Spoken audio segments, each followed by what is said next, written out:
세 가지 절기를 지켜야 되는데 그 중에 첫 번째 절기를 15절에 보면 무교병의 절기를 지키라. 무교병이라고 하는 것은 누룩을 넣지 않은 떡을 먹으라 라고 하는 말입니다. 일주일간 지킵니다.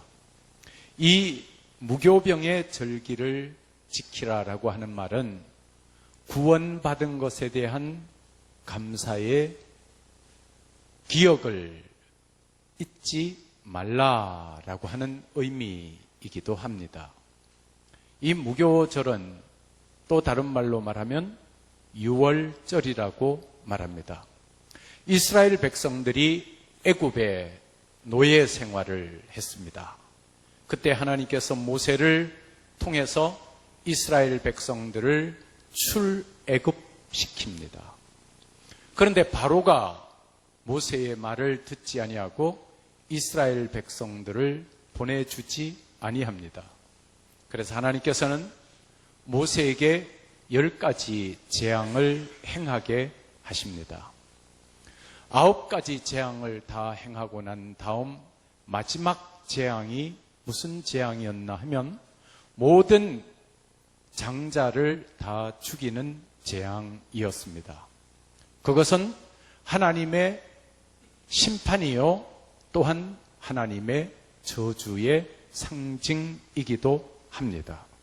그런데 하나님께서 이스라엘 백성들에게는 어린 양을 잡아서 그 피를 좌우문설주와 인방에 바르라고 명령하셨습니다. 그리고 그날 밤 하나님의 사자가 각 집집마다 다 찾아갑니다. 찾아가서 짐승도 사람도 처음 난 것은 다 죽음을 맞이하게 됩니다. 그때 어린 양의 피가 발라져 있는 집은 그 심판이 임하지 아니하고 건너 뛰어갑니다. 유월한다고 합니다. 패스 오버 한다고 그럽니다. 그래서 이것은 이스라엘 백성들이 하나님의 심판과 재앙과 저주로부터 자유함을 얻었다. 다른 말로 말하면 구원함을 얻은 것에 대한 감사의 절기가 무교절입니다. 그로부터 7주일을 지난 후에 7주를 지난 후에 지키는 절기라고 해서 77절이요. 또 50일째 되는 날이라고 해서 오순절이라고도 하고 보리와 밀의 첫 열매를 거두어서 지키는 절기가 맥추절입니다.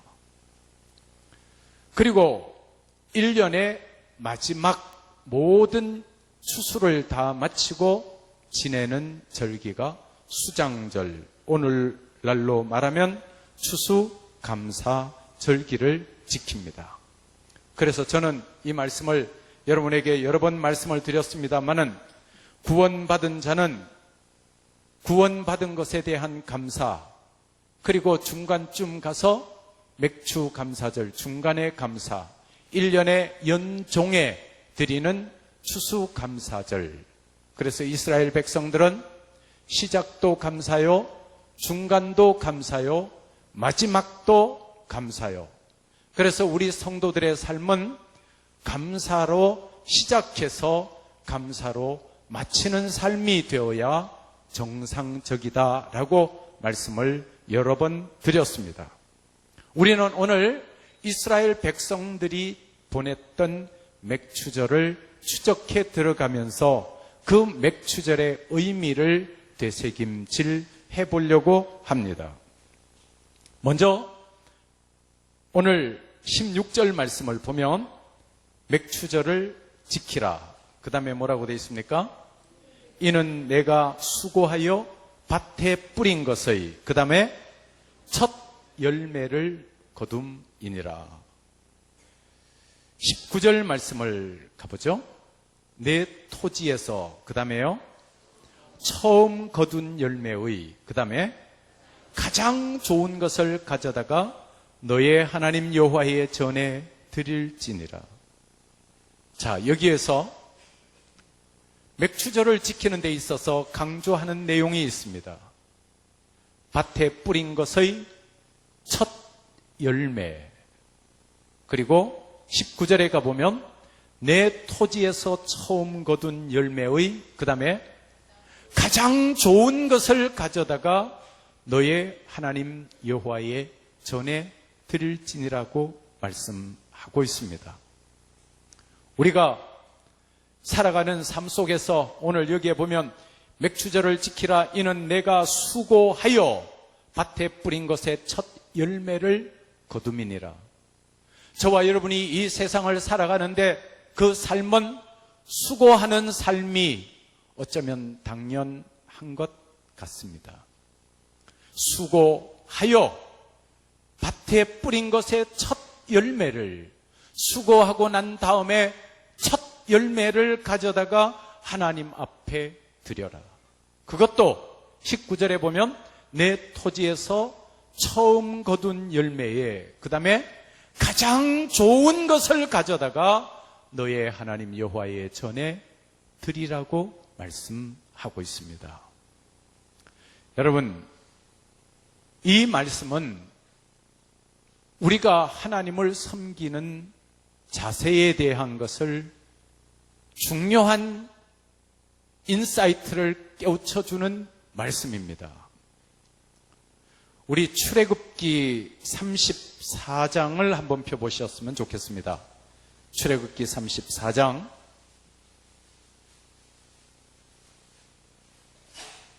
출애굽기 34장 18절 제가 읽습니다. 너는 무교절을 지키되 내가 내게 명령한 대로 아비볼 그 절기에 이레 동안 무교병을 먹으라. 이는 내가 아비볼의 애굽에서 나왔음이니라. 이것은 구원받은 것에 대한 절기죠. 무교절을 지켜라. 그리고 난 다음에 19절에 뭐라고 말씀하시는가 하면 구원받은 사람에게 해당되는 말씀입니다. 19절에 모든 첫 태생은 다 내 것이며 내 가축의 모든 처음 난 수컷인 소와 양도 다 그러하며, 조금 더 내려가서 22절에 보면 77절 곧 맥추의 그 다음에 초실절을 지키고 새 말에는 수장절을 지키라.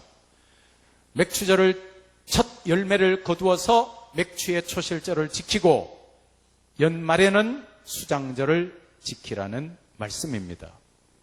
26절 볼까요? 내 토지 소산에, 그 다음에 처음 익은 것을 가져다가 내 하나님 여호와의 전에 드릴지며. 계속적으로 맥추절 그러면 계속 반복해서 나오는 것이 뭡니까? 첫 열매, 첫 것.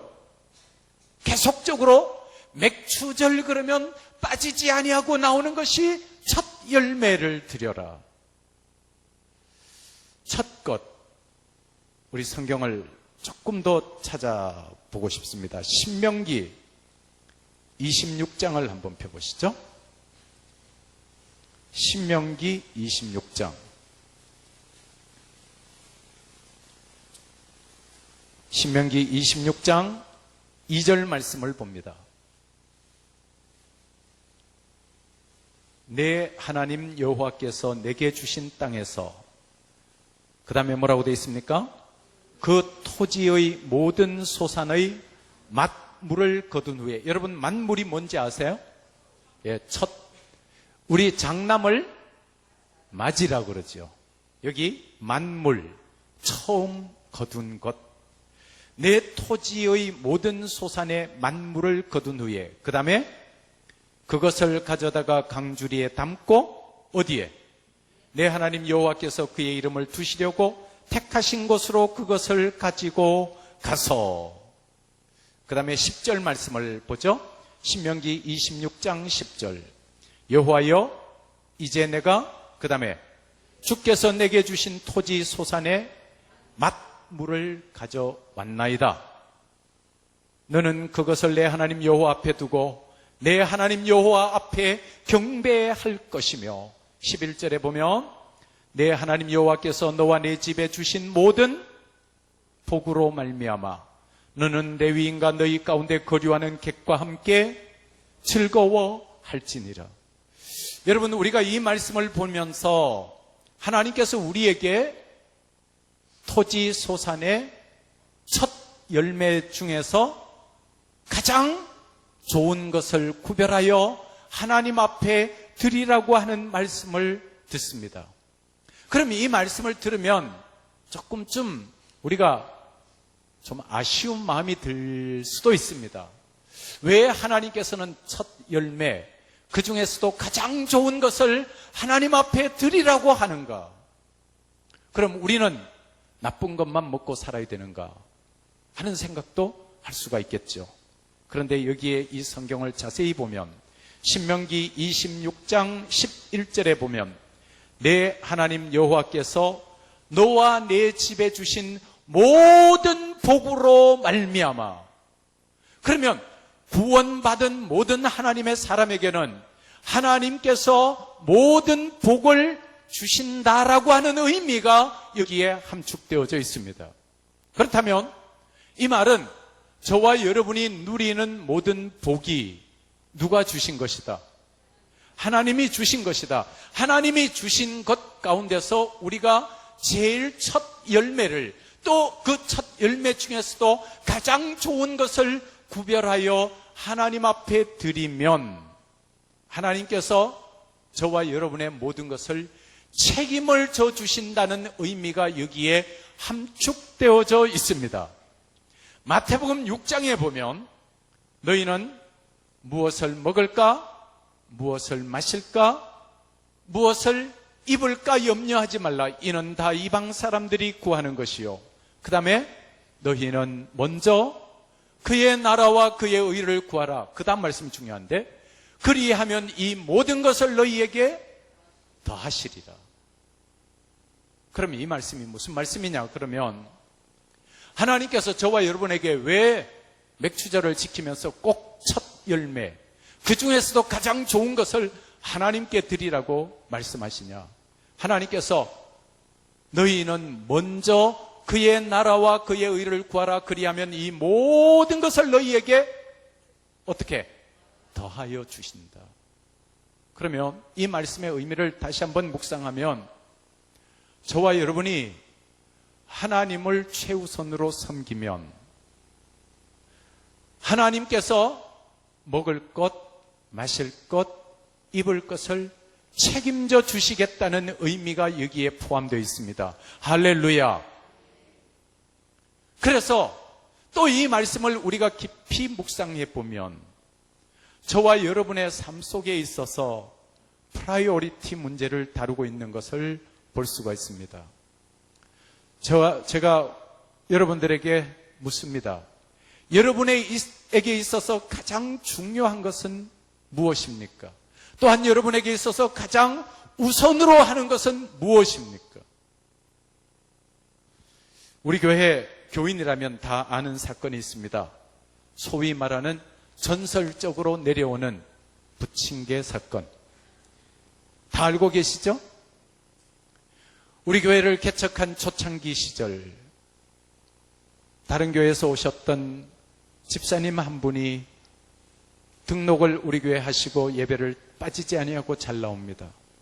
그런데 어느 주일날 그분이 예배에 빠졌습니다.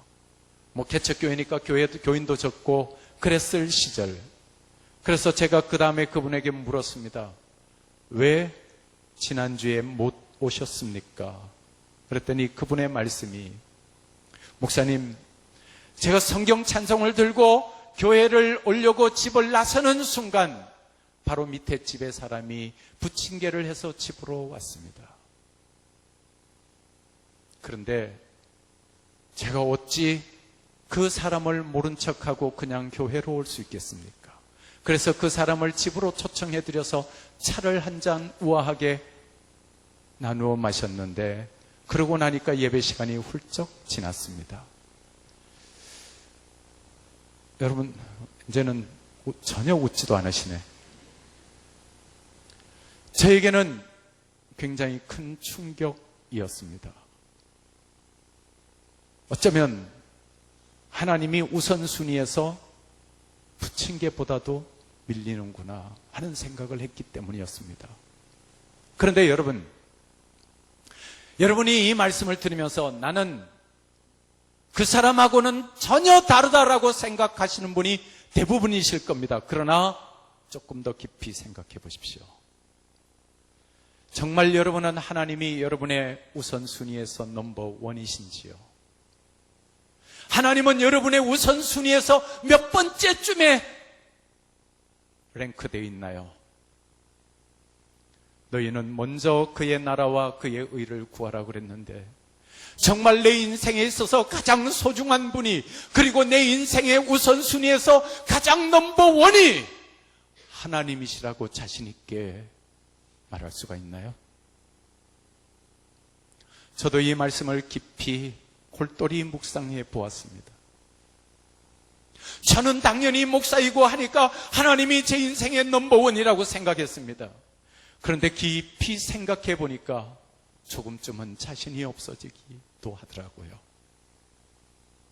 아, 이렇게 깊은 의미가 있었구나. 여러분, 여러분의 삶에 있어서, 여러분의 인생에 있어서 우선순위 넘버원이 하나님이 되시기를 원하시면서 하나님께서는 저와 여러분에게 첫 열매를 가져와라, 첫 열매를 가져와라, 만물을 가져와라, 만물을 가져와라고 이렇게 말씀하시고 있습니다.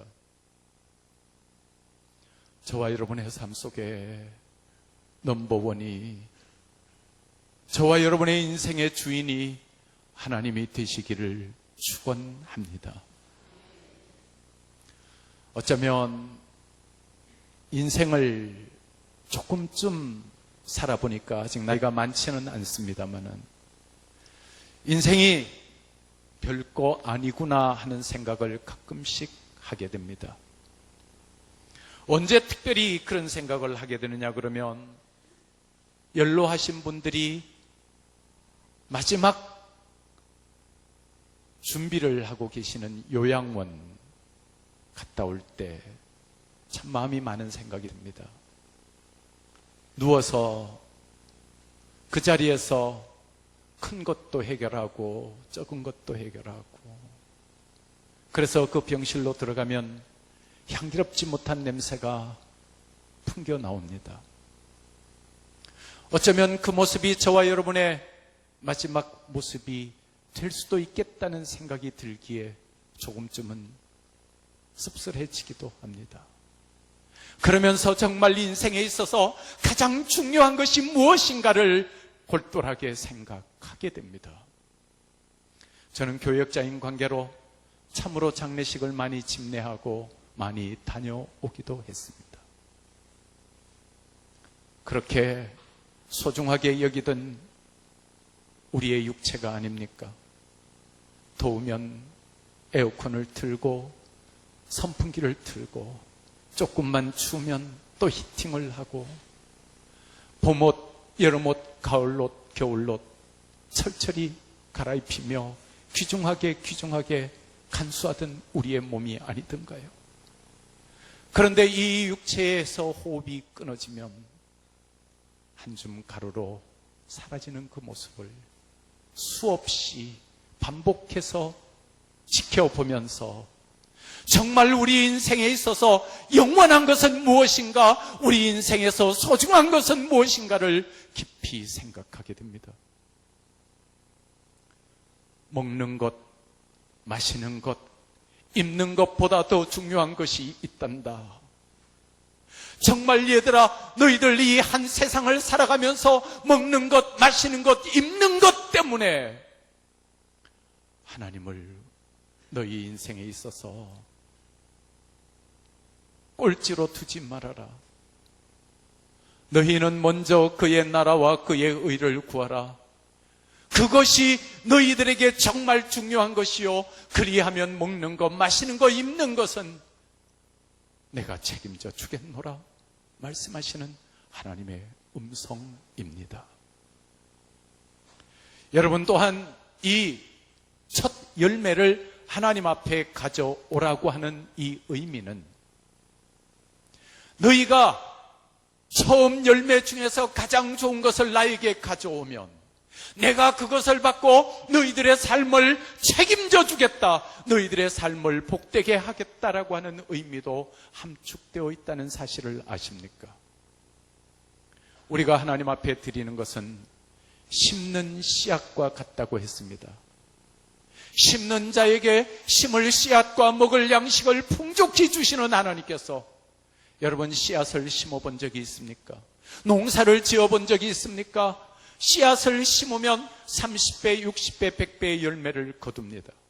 100이라고 하는 숫자는 무한대를 의미합니다. 좁쌀을 심었을 때 그 눈에 보일 듯 말 듯한 좁쌀을 심어도 그 좁쌀에서 달리는 이삭의 숫자는 얼마나 큰지요. 수박씨를 심었을 때 달리는 수박은 도대체 몇 배나 되는지요. 하나님 앞에 첫 열매를 드리라라고 하는 것은 내가 너희들의 인생을 책임지겠다고 하는 의미도 함축되어 있다는 사실입니다. 너희가 한 생애를 살아가면서 무엇을 먹을까, 무엇을 마실까, 무엇을 입을까 거기에 매여서 온전히 하나님도 섬기지 못하고 살아가는 그런 인생이더냐? 너희는 먼저 하나님의 나라와 하나님의 의를 구하고 살아라. 너희들의 인생에 있어서 우선순위를 하나님 앞에 두고 살아라. 그러면 내가 너희들의 먹을 것, 마실 것, 입을 것을 내가 책임지지 않겠나 하는 말씀입니다. 여러분, 자식을 키워보면 이 하나님의 마음을 알 수 있습니다.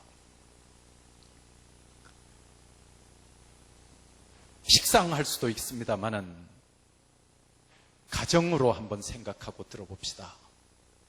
어떤 집에 아이가 있는데 아들이 딱 하나만 있다고 그럽시다. 아들이 딱 하나가 있는데 이 아들이 보통 똑똑한 아들이 아닙니다. 어느 날 어버이날에 이렇게 이야기합니다.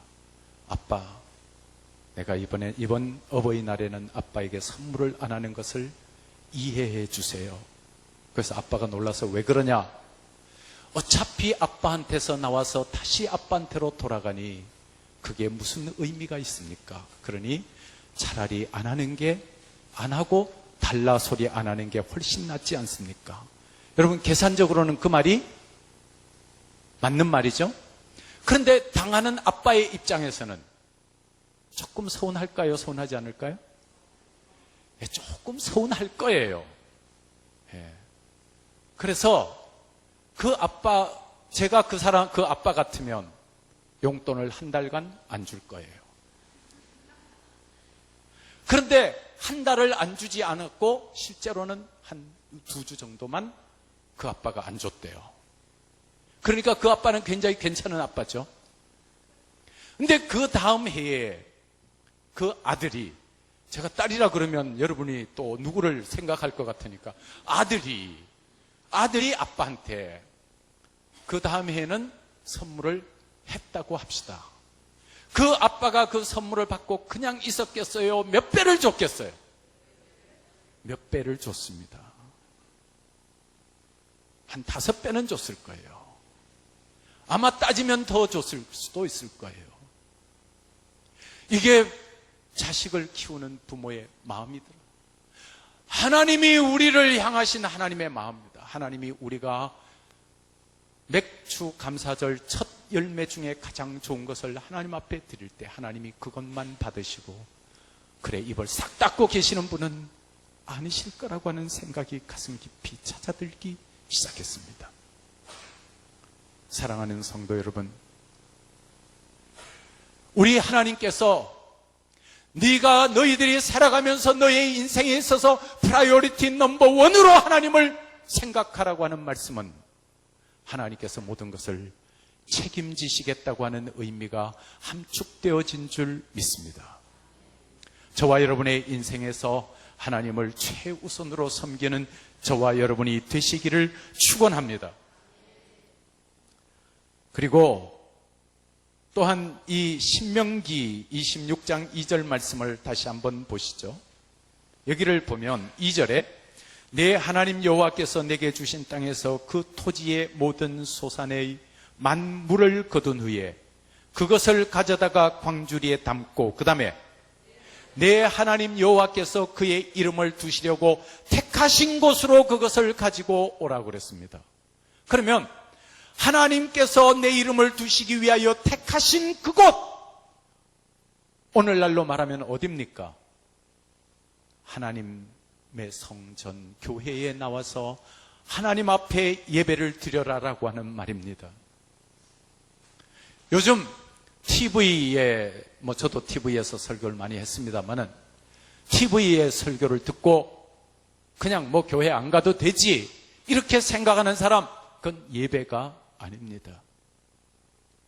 히브리서 10장 25절 말씀에 보면 모이기를 패하는 어떤 사람들의 습관과 같이 하지 말고 오직 권하여 그날이 가까움을 볼수록 더욱 그리하자고 말씀합니다. 여러분들 예배 참석하는데 여러분의 인생의 최우선을 두시기를 축원합니다. 모이기를 패하는 어떤 사람들의 습관과 같이 하지 마십시오. 여러분의 인생에 있어서 하나님을 최우선으로 둔다는 것은 여러분들이 교회에 나오는 것에 최우선을, 예배를 드리는데 최우선을 두라는 말씀입니다. 할렐루야. 여러분 인생의 모든 스케줄을 짤 때에 하나님 앞에 예배 드리는 것을 최우선으로 하시기를 바랍니다. 그래서 어떤 조그만한 핑곗거리 앞에 예배를 빠지지 말고 가급적이면, 근데 제가 사람이 어떻다 그랬죠? 좋다 그랬잖아요. 그래서 여러분이 빠져도 저는 너그럽게 이해를 하기는 하지만 그러나 그것이 원칙은 아닙니다. 어떤 분이 목사님에게 와서, 스펄전 목사님인가 확실치 않아요, 이런 질문을 했습니다. 제가 교회에 올라 그러는데 소가 구덩이에 빠졌습니다. 그럼 어떻게 해야 될까요? 그럼 어떻게 해야 될 것 같습니까? 그래서 스펄전 목사님이 소를 웅덩이에서 꺼내셔야죠. 그리고 그 다음에 한마디 덧붙였습니다. 그러나 그 소가 주일날마다 빠진다면 그 소를 팔아버리십시오. 하나도 웃지도 않으시네 정말. 좀 웃으라고 좀 말했는데 이게 전해지지 않아요? 전해져요? 예. 여러분 정말 부득이하게 한두 번 빠질 수도 있을 것입니다. 그러나 여러분의 인생에 있어서 내가 적어도 하나님 앞에 예배드리는 이것만은 내가 꼭 지키리라, 이렇게 결단하십시오. 그럴 때 하나님께서 여러분의 모든 것을 책임져 주신다고 그러잖아요. 그리고 이 성경에 보면 뭐라고 되어 있는가 하면 신명기 26장 11절 말씀에 보면 내 하나님 여호와께서 너와 내 집에 주신 모든 복으로 말미암아, 그 다음에 너는 레위인과 너희 가운데 거류하는 객과 함께 즐거워할지니라. 하나님은 우리에게 복을 주시는 분이요, 또한 하나님께서는 우리에게 즐겁게 살기를 원하시는 분이십니다. 그것이 바로 이 하나님께서 첫 열매를 드려라, 어떻게 생각하면 야박하게 들릴 수도 있는 말씀 같지만 하나님께서 복을 주시기 위해서 우리에게 너희 인생에 있어서 하나님을 먼저 섬겨라, 하나님을 최우선으로 섬겨라, 내가 너희들에게 복을 주겠고 너희들은 이 땅에서 즐겁게 살아라. 할렐루야. 그리고 또 한 가지, 우리가 오늘 지키는 절기를 맥주 감사절이라고 합니다. 여러분, 저는 행복한 교회 교우 여러분들이 감사하며 살아가시기를 축원합니다. TV에 가끔씩 나오는 한 유명한 사람이 있습니다. 완전히 아주 여위어 있고 말랐다 그러기가 표현하니까 좀 거시기 하네. 아주 여유 있고 고개를 똑바로 하지 못하고 고개를 항상 이렇게 갸웃하게 하고 있고 두툼한 안경을 쓰고 있고 항상 휠체어에 앉아 있고 연상되는 어떤 사람이 있습니까? 누구죠? 예, 스티븐 호킹이라고 하는 분의 상황입니다. 이분은 20살이 되던 때 루게릭병에 걸렸습니다. 루게릭병이라고 하는 것은 근육 무력증입니다. 근육이 힘을 써야 되지 않습니까? 근데 근육이 아무 힘을 못 씁니다. 다리도 못 쓰고 팔도 못 쓰고 아무 힘도 못 씁니다. 그러니까 이 사람은 휠체어에 앉아 있을 수밖에 없습니다. 거기에서 대소변 다 해결하겠죠. 여러분, 만약에 여러분들이 이 사람의 입장이라면 어떨 것 같습니까? 저는 TV에 가끔씩 그 사람 나오면 그 사람 보면서 참 많은 생각을 합니다. 그런데 이 사람이 20살 되던 해 루게릭병에 걸려서 2년 이상 살지 못한다고 하는 의사의 사형 선고를 받습니다. 그런데 어찌 됐건 이 사람은 지금 30년 가까이 아직 생명이 연장되고 있습니다. 그런데 1985년도에 폐렴에 걸려서 기관지 절제 수술을 받습니다. 말도 못합니다. 참 인간이 경험할 수 있는 가운데 참 큰 고통이죠. 그런데 제가 어떤 글에서 읽었는데 이 스티븐 호킹 박사가 쓴 책 가운데 시간과 역사라고 하는 책이 있는데 그 책을 읽어보면 유달리 아주 깊은 감사가 그 책 속에 묻어나고 있다는 거예요. 우리가 보통 책을 쓰면 저도 책을 썼습니다마는 머릿말이라고 씁니다. 머릿말이라고 쓰는데 이 호킹 박사는 거기서 머릿말이라고 쓰지 아니하고 감사의 말이라 라고 제목을 붙였다고 합니다.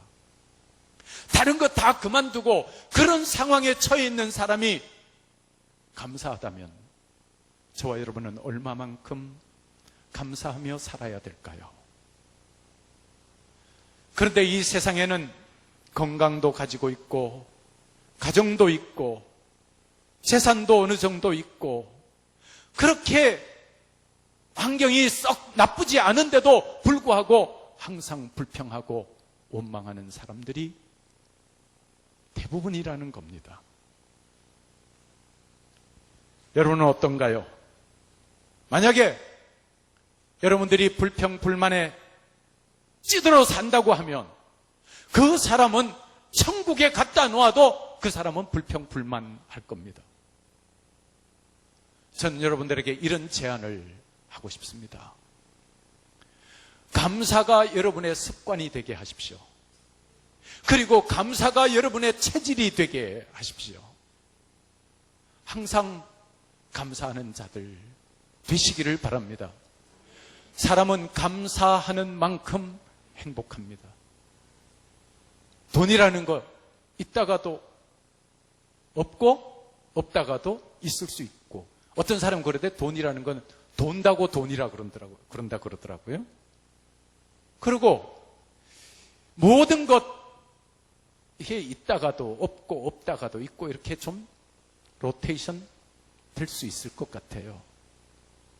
그런데 우리 그리스도인들에게 하나님께서 원하시는 것은 항상 기뻐하라, 쉬지 말고 기도하라, 범사에 감사하라. 여호와께 감사하라. 그는 선하시며 그 인자하심이 영원하미로다. 감사하라, 감사하라, 감사하라. 하나님께서 왜 그렇게 반복적으로 감사하라고 말씀하실까? 저와 여러분에게 행복하게 살라고 말씀하십니다. 행복한 교회 교우 여러분, 원망과 불평이 여러분의 습관이 되지 말게 하시고 여러분의 체질이 되지 말게 하시고 감사가 여러분의 습관이 되고 감사가 저와 여러분의 체질이 되실 수 있기를 축원합니다. 기도합시다.